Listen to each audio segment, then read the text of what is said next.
हे दोस्तों, आज की इस क्लास में हम लोग पढ़ने वाले हैं संस्कृत व्याकरण तथा हिंदी व्याकरण का काफ़ी ही इम्पोर्टेंट टॉपिक जिसका नाम है प्रत्यय। तो आज की इस वीडियो में हम लोग देखने वाले हैं प्रत्यय होता क्या है, संस्कृत में प्रत्यय कितने प्रकार के होते हैं तथा उसे कैसे हम लोग पहचानते हैं, कैसे बनाते हैं।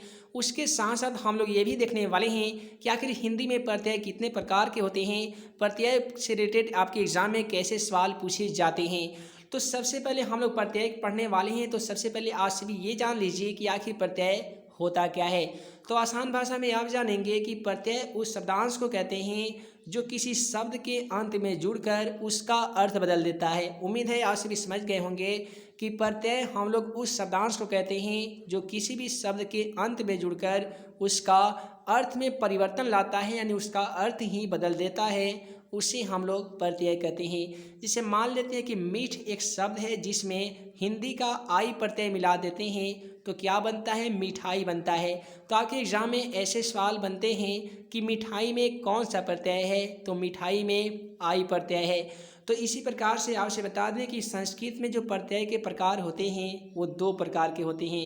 है दोस्तों, आप चाहते हैं कि प्रत्यय का जितने भी हमारे द्वारा बनाए गए पीडीएफ है जिसमें उदाहरण कराया गया है उसका पीडीएफ डाउनलोड करना, तो वीडियो के डिस्क्रिप्शन बॉक्स में questionforexam.com नामक वेबसाइट का लिंक दिया गया है। उस लिंक पे क्लिक करके हमारे द्वारा बनाए गए प्रत्यय का इंपोर्टेंट क्वेश्चन का पीडीएफ फ्री में डाउनलोड कर सकते हैं, जिसका लिंक इस वीडियो के डिस्क्रिप्शन बॉक्स में दिया जा चुका है।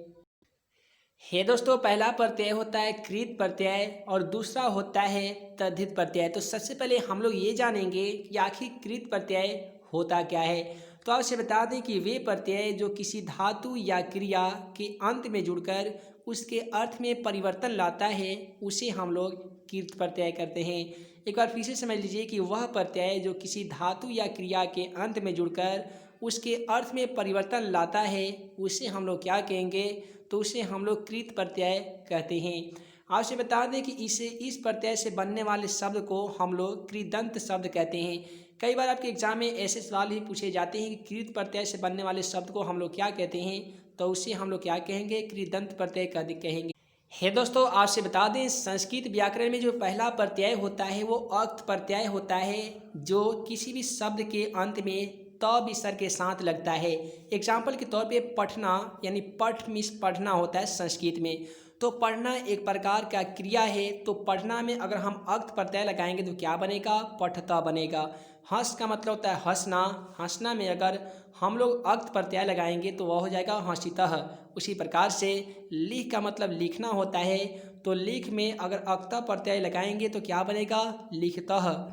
उसी प्रकार से जो दूसरा प्रत्यय है वह है कत्वा प्रत्यय। कत्वा में आधा त व कवा मिलता है, यानी कोई भी ऐसा धातु है, कोई भी ऐसा क्रिया है, उसके अंत में आधा त व कवा यानी कत्वा प्रत्यय का आधा त व कवा मिलता है और उससे बने शब्द को हम लोग कत्या प्रत्यय का शब्द कहते हैं।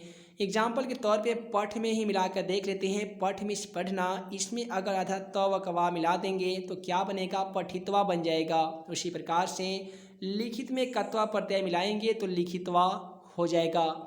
उसके बाद में अगला प्रत्यय का नाम है तव्यत प्रत्यय। तव्यत प्रत्यय में आधा त व य मिलता है। एग्जाम्पल के तौर पे हंस का मतलब हंसना, तो हंसना में अगर हम तव्यत प्रत्यय लगा देंगे तो वह हो जाएगा हसिताव्य। लिखित में लगा देंगे तो लिखिताव्य, हंसित में लगा देंगे तो हसिताव्य हो जाएगा।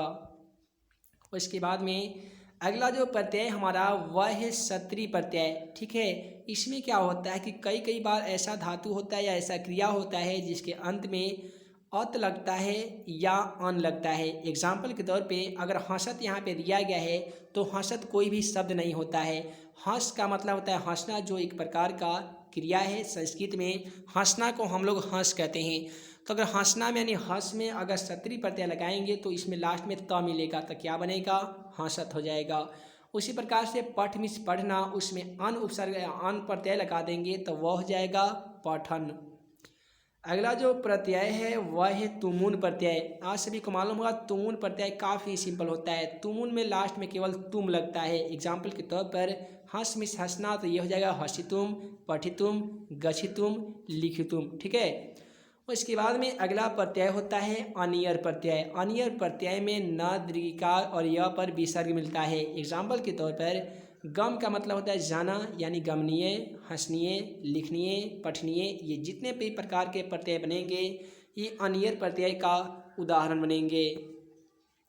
अगला जो उपसर्ग है हमारा वह है सानच्य प्रत्यय। सानच्य, ठीक है, इसमें क्या होता है कि सानच्य प्रत्यय में मान नामक एक प्रकार का प्रत्यय किसी भी शब्द के अंत में जुड़ता है। जैसे मान लेते हैं कि वर्ध एक वर्ड है, वर्ध एक धातु है, इसके अंत में मानह प्रत्यय जोड़ देंगे ना तो क्या बनेगा, वर्धमानः।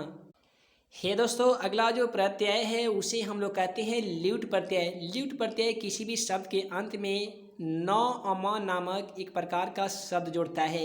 एग्जाम्पल के तौर पे गम में अगर गम एक प्रकार का धातु है जिसमें हम लोग ल्यूट प्रत्यय मिला देंगे ना तो इससे बने शब्द को हम लोग कहेंगे गमनम, ठीक है, गमनम। उसी प्रकार से यहाँ पे अक्तिन प्रत्यय है। अक्तिन प्रत्यय का जो सांकेतिक चिन्ह होता है वो ती और विसर्ग लगा होता है। एग्जाम्पल के तौर पे ग एक प्रकार का धातु है गम, ठीक है, तो इसमें क्या बनेगा, ये बनेगा गति ही। उसके बाद में अगला जो हमारा प्रत्यय है वह है अक्तवतु प्रत्यय। तो यहाँ पे क्या होता है, अक्तवतु प्रत्यय में केवल वान मिलता है। एग्जाम्पल के तौर पे प्रतिष्ठवान हो जाएगा, हसितवान हो जाएगा, लिखितवान हो जाएगा, उसी प्रकार से खेलनवान भी हो जाएगा। अगला जो यहाँ पे प्रत्यय है वह है लप्य प्रत्यय। लप्य प्रत्यय में क्या होता है कि सबसे पहले उपसर्ग लगा होता है, उसके बाद में य मिलता है।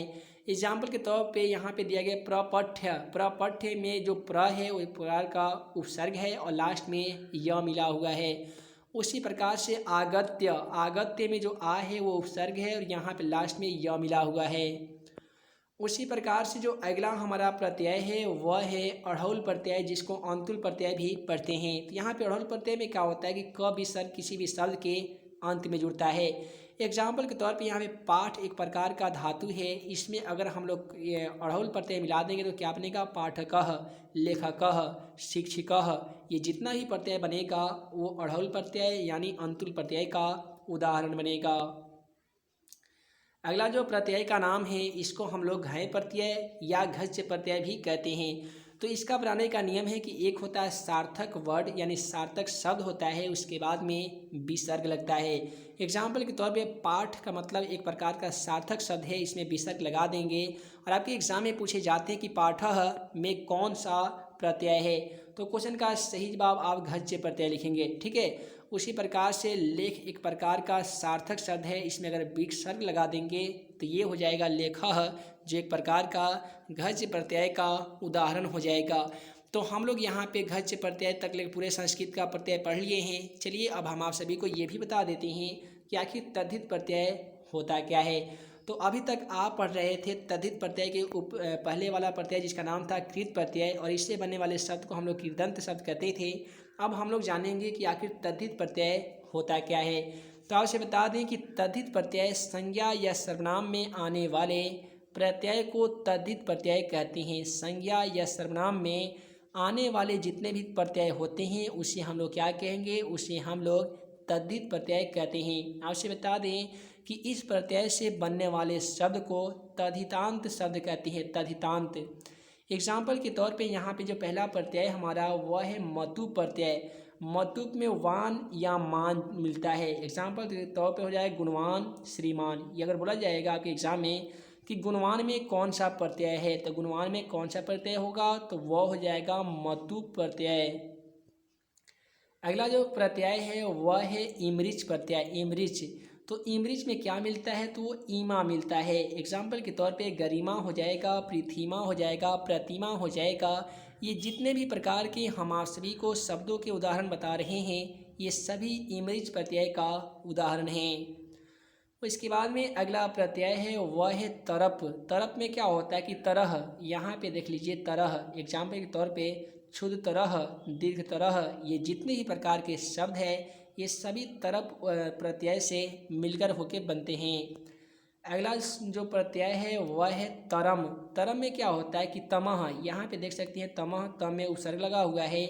तो तरम नामक जितने भी प्रत्यय होते हैं वो किसी भी शब्द के अंत में तमह जुड़ के बनते हैं। एग्जाम्पल के तौर पे कृष्तमः, महतमः, ये जितने भी प्रकार के शब्द बन रहे हैं ये सभी तरम प्रत्यय का उदाहरण हैं।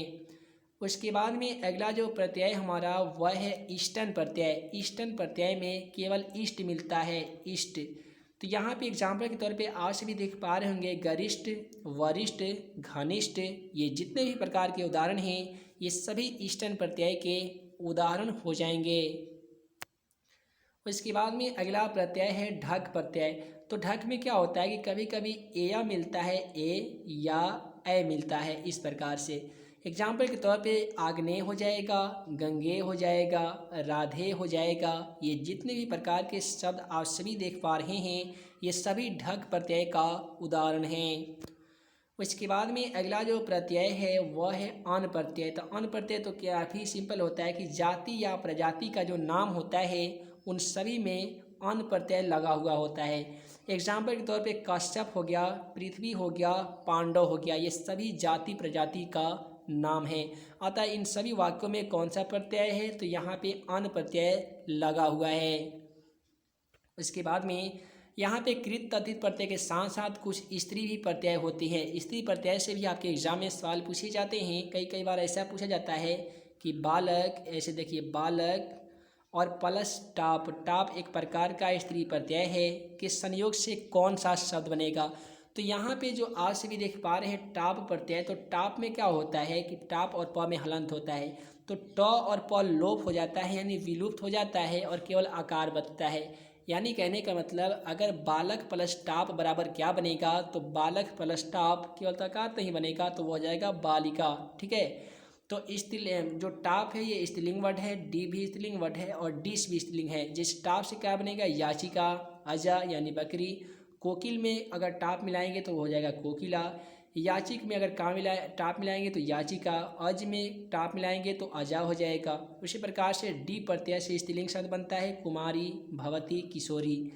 उसके बाद में हमारा प्रत्यय है डिश प्रत्यय। डिश भी स्त्रीलिंग वर्ड है जिससे बनता है द्राणी, हिरणी, नर्तकी, गौरी, ये जितने भी पढ़ने वाले हैं ये सब स्त्री प्रत्यय का उदाहरण है। उसके बाद में हम लोग जानेंगे हिंदी प्रत्यय का आसान ट्रिक। ये ट्रिक आप सभी को एग्जाम में काफ़ी आसानी देगा प्रत्यय वाले क्वेश्चन को सॉल्व करने में। तो ट्रिक आपको केवल इतना याद रखना है, अ जितने भी स्वर होते हैं, स्वर तो आप सभी को मालूम होगा कि अ, आ, ई, उ, ए, ओ, औ होता है। ये जितने भी होता है भवेल होता है यानी स्वर होते हैं। तो आप सभी को एक चीज़ याद रखना होगा कि अ और आ मिलकर आ होता है। ठीक है, अ आ मिलकर आ होगा, ई, ए मिलकर अय होता है। अय को हम लोग ऐसे लिखते हैं, ठीक है, ऐसे। उसके बाद में उ, ओ मिलकर औ हो जाता है, इस प्रकार से, जैसा कि आज में वाले स्क्रीन पे देख पा रहे हैं। तो यहाँ पे हम लोग बहुत सारे उदाहरण करेंगे। सभी उदाहरण को अगर आप सभी देख लेंगे वीडियो को अंत तक, तो आप सभी को जितने भी प्रत्यय है, जितने भी अभी तक आपको डाउट होंगे, सभी क्लियर हो जाएंगे। तो उदाहरण में सबसे पहला जो उदाहरण है हमारा वो अंश है। तो अंश में हम क्या करेंगे कि इक प्रत्यय मिलाएंगे। तो क्या बनेगा, अंश में इक प्रत्यय बनाएंगे तो अंश इक नहीं होगा, क्योंकि आंशिक, अगर अंश में इक प्रत्यय मिलाते हैं तो आंशिक होगा, जबकि गलत है। तो आंशिक कैसे नहीं होगा, तो देखिए अ और आ मिल के आ होता है, तो यहाँ पे हम लोग क्या बनाएंगे, आंशिक बनाएंगे। तो ये अंश का क्या बन गया, आंशिक बन गया। उसी प्रकार से कर्म है। कर्म में अगर दिया जाएगा कि कर्म प्लस इक बराबर क्या होगा, यानी कर्म में इक प्रत्यय को मिलाने पे कौन सा शब्द बनेगा, तो कर्मिक लिखेंगे तो आपका आंसर गलत होगा, क्योंकि यहाँ पे कर्म यानी अ है, तो क्या बनेगा, ये बनेगा कार्मिक। ठीक है, उसी प्रकार से विवाह को देख लीजिए। विवाह को अगर हम लोग देख रहे हैं तो विवाह ई शब्द आया है। ठीक है, तो ई हो या बड़ी ई हो, ए हो या ए हो, इसके बदले में हमें ए लिखना है। ए का मतलब ए वाला। ठीक है, तो अगर विवाह दिया गया है तो विवाहिक नहीं बल्कि क्या हो जाएगा, वैवाहिक हो जाएगा। हम लोग क्या बनाएंगे, एक प्रत्यय मिलाकर वैवाहिक। ठीक है, उसके बाद में है प्रमाण। तो प्रमाण में अगर हम लोग एक प्रत्यय मिला देते हैं तब प्रामाणिक नहीं बल्कि प्रामाणिक होगा, प्रामाणिक। ठीक है, उसके बाद में परलोक दिया गया है तो ये हो जाएगा पारलौकिक। विकल्प दिया गया है तो वी है, तो वी है तो क्या हो जाएगा, वय में बदलेगा, तो विकल्पिक है तो यहाँ पे हो जाएगा वैकल्पिक। उसी प्रकार से यहाँ पे है विज्ञान। तो विज्ञान का क्या हो जाएगा, वैज्ञान हो जाएगा या वैज्ञानिक हो जाएगा। यहाँ पे एक, अगर विज्ञान में अगर एक प्रत्यय मिलाएंगे तो वैज्ञानिक हो जाएगा। इसी प्रकार से यहाँ पे दिया गया धर्म। ठीक है, धर्म, तो यहाँ पे क्या हो जाएगा, धार्मिक हो जाएगा। प्रथम है तो प्राथमिक हो जाएगा, भूगोल है तो भौगोलिक हो जाएगा, भूमि है तो भौमी हो जाएगा या भौमिक, ठीक है, भूमि का भौमिक। उसके बाद में इतिहास दिया गया है तो इतिहास का क्या हो जाएगा, ऐतिहासिक हो जाएगा, ऐतिहासिक। उसके बाद में है स्वस्थ, स्वस्थ का क्या हो जाएगा तो वह हो जाएगा स्वास्थ्यिक, स्वास्थ्यिक। उसके बाद में साहित्य है तो ये हो जाएगा साहित्य, साहित्यिक। अगर एक प्रत्यय मिलाएंगे तो साहित्यिक हो जाएगा, ठीक है, या य मिलाएंगे तो ये हो जाएगा साहित्य। उसी प्रकार से पंडित है तो पंडित्य, स्वतंत्र है तो स्वतंत्र यानी अ मिलेगा, महात्मा है तो क्या हो जाएगा महात्म्य।